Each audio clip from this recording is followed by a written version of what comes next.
تعلیم پائی نئے مخلوق کی، اور لکھا کہ پرانی انسانیت کو اتار ڈالو. یہ مسیح نے تعلیم دی.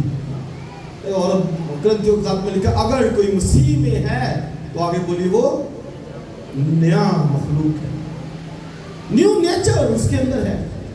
وہ غیر اقوام کی طرح نہ ہو جو بےہودہ خیالات، گندے کام، گندگی سے بھرے ہوئے ذہن سوچے، کہتا ہے ان کے مطابق وہ نہیں ہے، بلکہ جو مسیح سے تم نے تعلیم پائی، پہلی بات کہ پرانی انسانیت کو اتار ڈالو، اور دوسری بات جو وہ کرتا ہے 23ویں آیت، اور اپنی عقل کی روحانی حالت میں نئے بنتے جاؤ. پرانی انسانیت کو اتارو، اور دوسری بات روحانی حالت میں نئے بنتے جاؤ، اور تیسری بات اور نئی انسانیت کو پہنو جو خدا کے مطابق سچائی کی، راست بازی اور پاکیزگی میں پیدا کی گئی ہے. تو یہ وہ ان کو یاد دلاتا کہ غیر اقوام جیسے زندگی گزارتی ہیں یا جو غیر مسیح زندگی گزارتے ہیں ان کے مطابق نہیں، لیکن اب کرنا کیا ہے.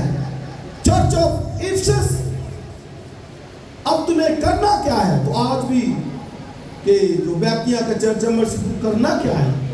پہلی وہ بات کہتا ہے کہ پرانی انسانیت کو اتار ڈالو، اور دوسری بات کرتا ہے کہ نئے بنتے جاؤ. ہاں، اب نئے بننے کے لیے کوشش کریں.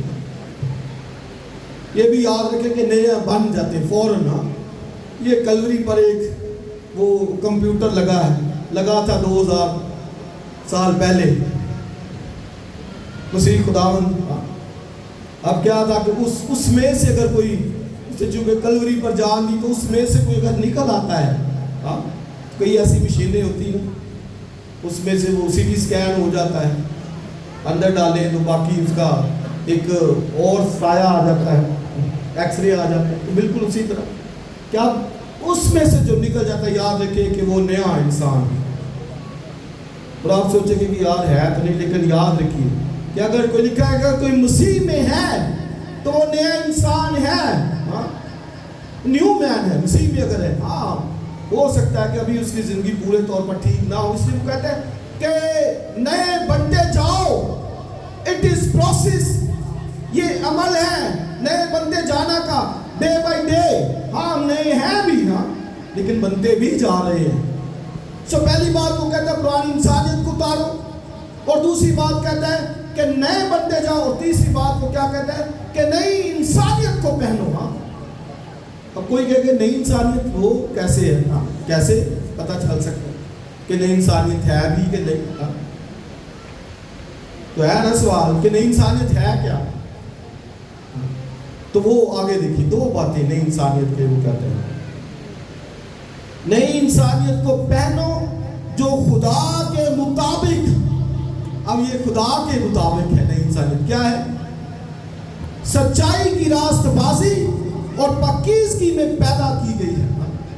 اب نئی انسانیت دو باتوں پہ جو ہے نا وہ کھڑی ہے. اسی سے ہم دیکھ سکتے ہیں کہ بندہ نیا انسان ہے کہ نہیں ہے. اس لیے میں نے کہا کہ مسیح میں جو ہی کوئی آیا ہے تو نیا انسان تو وہ بن گیا ہے، لیکن اب وہ بنتے بھی جا رہا ہے. وہ لکھا ہے نئی انسانیت کو پہنو. تو کیا لکھا ہے؟ وہ دو چیزوں پر کھڑی ہے نئی انسانیت. پہلی کیا ہے؟ رائچسنس کی وہ بات کرتے ہیں، راست بازی کی. یعنی بندہ اگر کوئی راست باز ہے، رائچس ہے، تو وہ نئی انسانیت کی طرف بڑھ رہا ہے. اور دوسری بات وہ ہولینس کی بات کرتا ہے، پاکیزگی کی. تو یعنی اس کا کیا مطلب ہے کہ اگر کوئی انسانیت، کوئی انسان، کوئی بہن بھائی، کوئی بلیور، کوئی راست باز نئی انسانیت میں چلنا چاہتا ہے تو اسے دو باتوں پر عمل کرنا ہے. وہ کیا ہے کہ وہ راست بازی کو حاصل کرے، اور دوسری بات وہ پاکیزگی میں چلے گا. دو باتوں میں لوگ ہیں یا دوسرے دیگر جو غیر ایماندار وہ کہیں گے جی کیسے نئی انسانیت ہے، نیو مین کیسے، نیا انسان پیدا کیسے ہوتا ہے؟ تو بھائی پیدا تو وہ ہو چکا ہے، لیکن اب اسے جو کرنا ہے وہ راست بازی میں چلے. اور لکھا ہے یہ مسیح کی سچائی کی وہ بات کرتا ہے. نئی انسانیت کو پہنو جو خدا کے مطابق سچائی کی راست بازی اور پاکیزگی میں پیدا کی گئی ہے. یہ دو باتیں وہ بڑی مشکل ہے. راست بازی, سچائی کی راست بازی, اور دوسرا پاکیزگی. ذرا بولیے, ایک کیا ہے راست بازی اور دوسرا راست بازی اور پاکیزگی. So this is new nature, spiritual new nature. دو باتوں پہ کھڑی ہے, راست بازی اور پاکیزگی پہ. تو ہم یسوع کے خون سے راست باز ہیں, لیکن یہ راست بازی دکھنی بھی چاہیے. ہم یسوع کے خون سے پاک بھی ہیں, لیکن یہ پاکیزگی ہماری زندگیوں سے نظر بھی آنی چاہیے. پلیز تھوڑا سا آگے آ جائیں اور شور نہ کریں بس.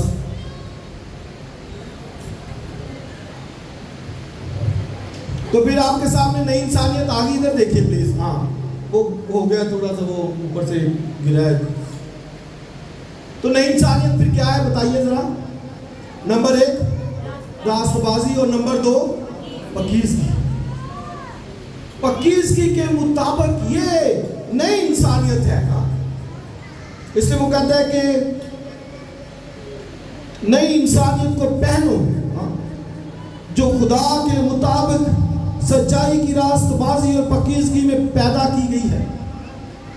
Adore yourself with righteousness and holiness. اپنے آپ کو سنوارنا, بنانا انہی دو چیزوں کے ساتھ. تو بندہ وہ جو ہے نا وہ ہے نیا انسان, نئی انسانیت خدا کے مطابق جو ہے. خود تو کوئی کہنا رہے کہ میں ٹھیک ہوں, میں ٹھیک ہوں.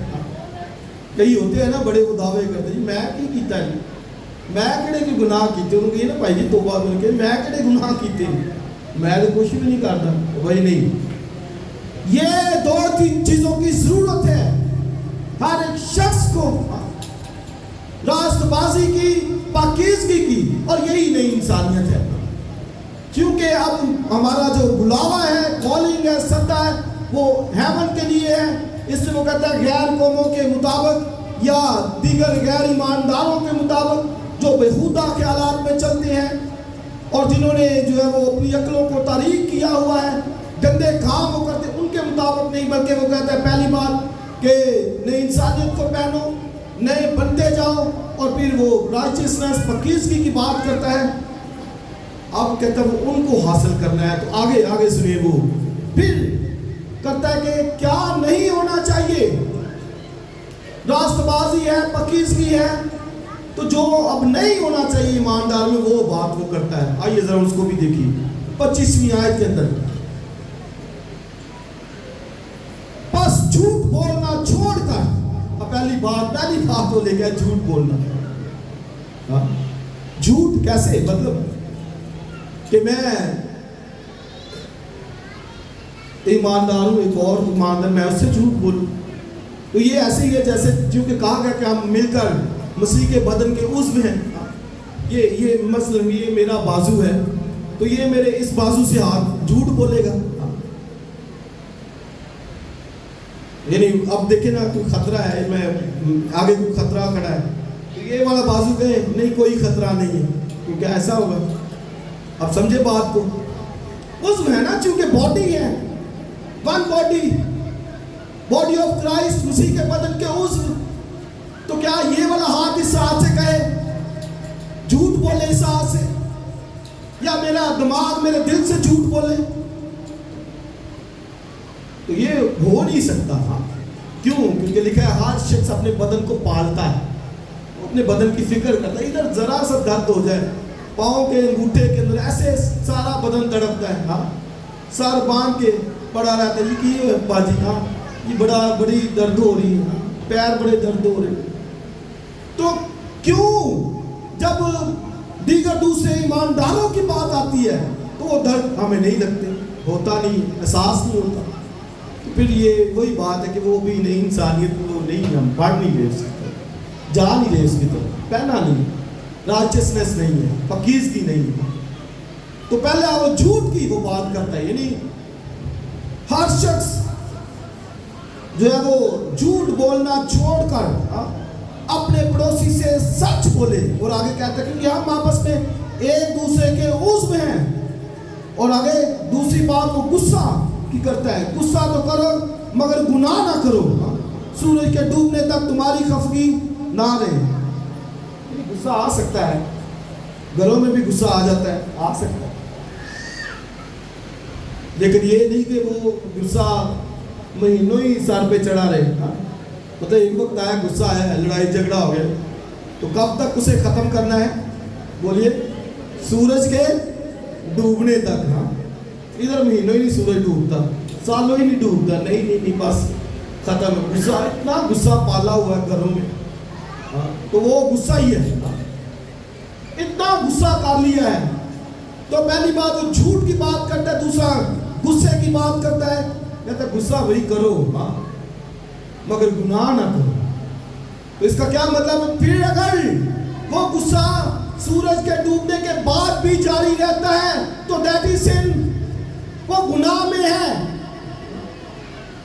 تو آپ دیکھیں بھائی کتنے لمبے گناہ کرنے، جو ہفتوں دے ہفتے، مہینے دے مہینے غصہ ہی سر تے چڑھیا رہتا. تو چونکہ بڑھنا آگے ہے، بلاوا آگے ہے، آسمان کی بادشاہی کے لیے جھوٹ کی بات کرتا ہے، غصے کی وہ بات کرتا. اور آگے 27 تو ابلیس کو موقع نہ دو. تو یہ ابلیس کو موقع دینا ہے. چوری کرنے والا پھر چوری نہ کرے بلکہ اچھا پیشہ اختیار کر کے ہاتھوں سے محنت کرے تاکہ محتاج کو دینے کے لیے اس کے پاس کچھ ہو. کوئی گندی بات تمہارے منہ سے نہ نکلے بلکہ وہی جو ضرورت کے موافق ترقی کے لیے اچھی ہو تاکہ اس سے سننے والوں پر فضل ہو. تو یہ بات چیت کی بھی بات کرتا ہے، گفتگو کی کیسی ہونی چاہیے. لکھا دوسروں پر فضل ہو. یعنی گھر میں جب بات کرتے ہیں تو دوسروں پر فضل ہو. بہن بھائی ایک دوسرے سے بات کرتے ہیں، فضل ہو دوسرے. یہ ہوتا نہیں ہے. اس کا کیا مطلب ہے کہ ابھی ٹارگٹ سے کوسوں دور ہے. آپ یہ دیکھیں بائبل کی تعلیم کیا ہے اور چرچ بلیورز ایماندار کہاں جا رہے ہیں؟ وہ اپنی مانی مانی کر رہے ہیں. فضل کیا؟ وہ تو بات کرتا ہے تو اندر آگ ہی آگ لگ جاتی ہے نا. بندہ کہتا یار وہ گلاں مینوں کھا گیا، انہیں ان جتے بیچارے نے نہیں مرنا لیکن انہیں گلاں نے، وہ کہتا یار انہیں گلاں نے مینوں مار دیتا ہے. تو یہ بائبل میں لکھا بھی ہے کہ جو یہ باتیں ہیں لفظ مار ڈالتے ہیں. بے شک اس کا ایک مطلب تو شریعت کا ہے، لیکن یہ لفظ جو کہے جاتے ہیں اور پھر منہ سے نکلا وہ لفظ وہ کہتے ہیں کہ واپس نہیں آتا. اس سے سوچ سمجھ کر لکھا کوئی گندی بات تمہارے منہ سے نہ نکلے. ادھر گالیاں نکلتی ہیں، ادھر بدتمیزیاں نکلتی ہیں، بدگوئیاں نکلتی ہیں، یعنی کیا کیا ہم سوچتے رہتے ہیں. تو آپ یہ دیکھیں بھائی ٹارگٹ کدھر گئے اور ہم کدھر جا رہے ہیں. جانا کہاں پر ہے؟ سدا بلاوا کس بات کے لیے ہے اور ہم کہاں پہ جا رہے ہیں؟ بھائی یہ سوچنے کی بات ہے، یہ سمجھنے کی بات ہے کہ کیا خدا کا کلام ہم سے جو ہے وہ کہتے ہیں. اس لیے بائبل میں کہ زبان، اپنی زبان پر لگام. حضرت داؤد کہتے ہیں اے خدا میرے منہ پر نگہبان بٹھا دے. نگہبان بٹھا دے. ذرا کوئی ایسا لفظ منہ باہر نکلے. نگہبان کا یہی کام ہوتا ہے، وہ ایسے اوپر سے مارے چل اندر، کوئی لفظ گندا لفظ نہیں نکلنا. وہ کہتا ہے نگہبان بٹھا دے. اور مسیح نے بھی کہا کہ تو اپنی باتوں کے سبب سے راست باز اور اپنی باتوں کے سبب سے گنہگار ٹھہرایا جائے گا. عدالت کے دن بول چال، زبان. اور اگر زبان کو زیادہ پڑھنا ہے تو یعقوب کا خط 3 باب پڑھ لیجیے. بہت لمبی چوڑی ڈیٹیل ہے زبان کے بارے میں. لکھا زہر قاتل سے بری اور ایک چھوٹا جو آگ پورے جنگل کو لگا دیتی ہے زبان. تو اس لیے وہ بات کرتا ہے کہ ایماندار وہ کوئی گندی بات تمہارے منہ سے نہ نکلے، اور پھر خدا کے پاک روح کو رنجیدہ نہ کرو۔ اس کا کیا مطلب ہے کہ اگر کوئی بندہ گندی باتیں کر رہا ہے، اگر کوئی بندہ غصے والی باتیں کر رہا ہے، اگر کوئی بندہ جھوٹ بول رہا ہے، تو پھر یاد رکھے خدا کا پاک روح رنجیدہ ہے، وہ خوش نہیں ہے۔ اور آگے 31ویں آیت، اب دیکھیے، ہر طرح کی تلخ مزاجی، مزاج کے بڑے گرم، وہ کہتے ہیں بندہ بڑا مزاج دا پائی دی گرم، وہ دے نہ سوچ سمجھ کے گل کرے۔ بھائی کہتے ہیں نا ساڈا بڑا بزرگ جو تھا بڑا مزاج دا، وہ دے نہ ڈردا کوئی گل نہیں سی کرتا، تو بھئی یہ رویہ تو ٹھیک نہیں ہے۔ مزاج، ہر قسم کی، ہر طرح کی تلخ مزاجی، قہر، غصہ، شور و گل۔ کئی دفعہ گھروں میں شور و گل ہی رہتا ہے، ایسے شور شرابہ، لڑائی جھگڑے، ادھر امن سکون آتا ہی نہیں، یہ خدا کے کلام کے مطابق نہیں ہے۔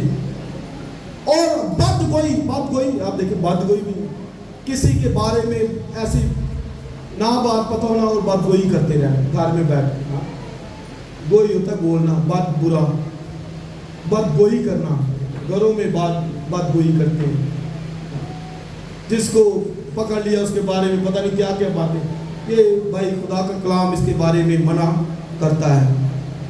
اور آگے، ہر قسم کی بدخواہی، برا چاہنا، کئی برا چاہتے ہیں، کوئی اگر اس کا کوئی بہن بھائی ترقی کر رہا ہے نا، اس کے بارے میں برا سوچتے، سوچ خیالات کے اندر، پتہ نہیں کتوں پیسے آ رہے ہیں، پتہ نہیں کیوں انہاں کو اے چیز کی میں آ گئی، ایسے ہی بھئی تجھے کیا ہے، تو بھی محنت کر لے، تجھے بھی مل جائے، خدا سب کا خدا لکھا ہوا نور نیک اور بدو دونوں پر اپنے میل کو برساتا ہے۔ ایسے ہی جلتے رہنا، کڑتے رہنا، یہ وہ دیکھو ہے، ساڑھے کو نہیں ہے، بد خواہی، برا چاہنا، تو اس کو برا بڑا کہتے رہنا، بری دعائیں اس کے لیے دیتے رہنا، یہ خدا کے کلام کے مطابق جو ہے وہ نہیں ہے۔ اور آگے کہتا ہے ہر قسم کی بد خواہی سمیت تم سے دور کی جائے، یہ سارا دور کی، اور آگے کرنا کیا ہے، ایک بات، ایک دوسرے پر مہربان اور نرم دل ہو، یہ ہے جی، مہربان دوسروں پر، کچھ کر نہیں سکتے، دے نہیں سکتے، تو مہربانی تو کر سکتے ہیں، ایک دوسرے پر مہربان اور نرم دل۔